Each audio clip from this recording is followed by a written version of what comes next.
linear systems algebraically.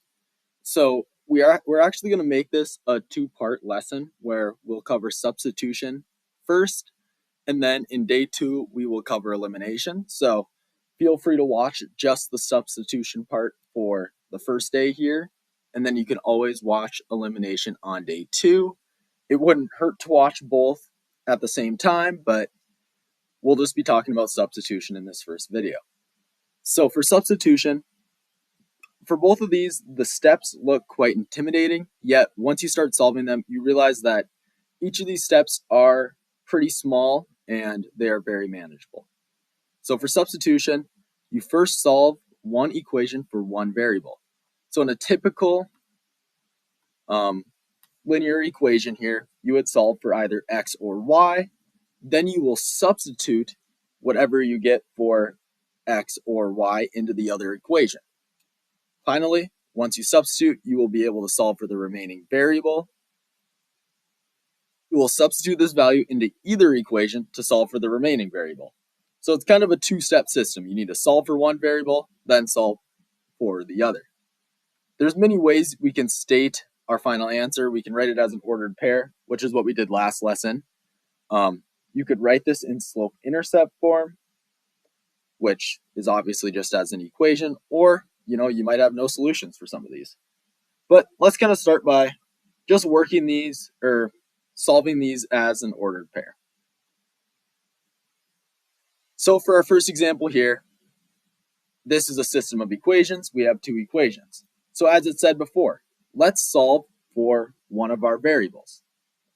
So if I was to look at either of these, we can really take either approach to this, but solving for y in our second equation here seems like the easiest step because it has no coefficient. So to solve for y, let's go ahead and subtract 3x to both sides. So we have y equals minus 3x, or negative 3x, plus 3. Okay? So we have just solved for a variable. We solved for y. So now that we solved for y, we need to substitute y into our other equation. You can do this, either way, but this is how we're doing this one. So we have 3x minus 2 times what we solved for y, which is negative 3x plus 3 equals negative 3. So now you will notice that the only variable we have left in this equation is x. So now let's go ahead and simplify this so we get x equals a number or a value. So let's distribute our negative 2. So that gives us 3x plus 6x.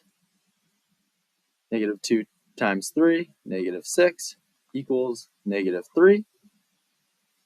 So now let's simplify our like terms, and in unison we can add 6 to our other side. So that gives me 9x equals 3. Negative 3 plus 6. So now let's go ahead and solve. Divide by 9, and we'll get that x equals 3/9, which obviously we can simplify that as 1/3. Okay, so what we've just done there is huge because we have solved for half of our ordered pair. So once we solve for one of our variables, doesn't matter which one, now we will just substitute that back into our other equation to solve for our y value. So let's take y equals negative 3, plug in our value for x, which is 1/3, plus 3. Okay? Negative 3 times 1/3 just gives us negative 1, plus 3, which simplifies as y equals 2.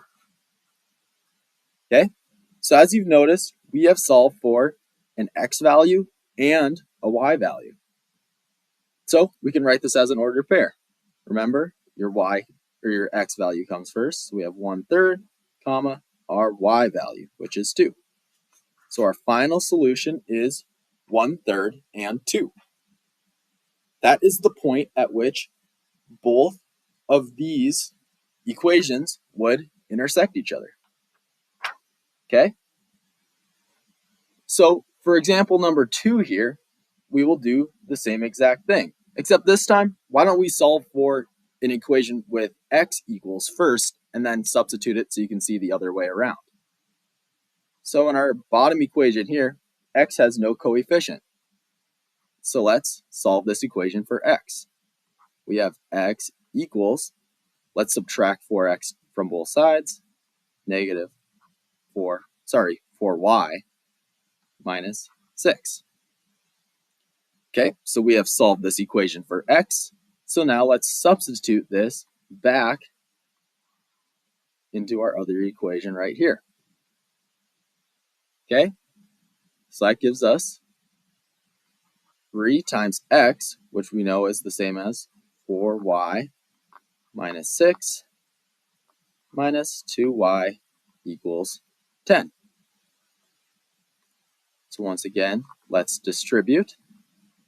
So that gives me 3 times negative 4, which is negative 12y, 3 times negative 6, which is negative 18, minus 2y equals 10.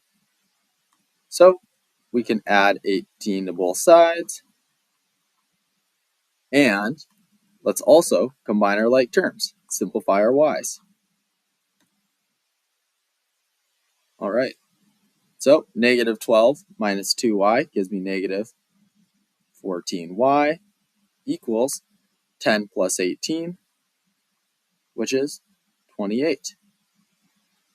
Okay, let's divide our coefficient, which leaves us with y equals 28 over negative 14, which we can simplify this as y equals negative 2. Okay, so now we have solved for one of our variables. Now let's substitute this back into our other equation. Well, we can substitute it into our simplified original equation to solve for x. So that gives us x equals negative 4 times y, which is negative 2, minus 6. Okay, that gives me x equals negative 4 times negative 2, which is positive 8, minus 6, or x equals 2. Okay, so let's write this as an ordered pair. We have 2, which is our x value, comma, negative 2, which is our y value. So 2 and negative 2 is our solution to that system of equations. Okay, so in the next lesson here, we will cover our elimination examples, and we will also go through the special cases. Please bring questions about the substitution method to class, and we will make sure to go over a couple more examples. Thanks for watching.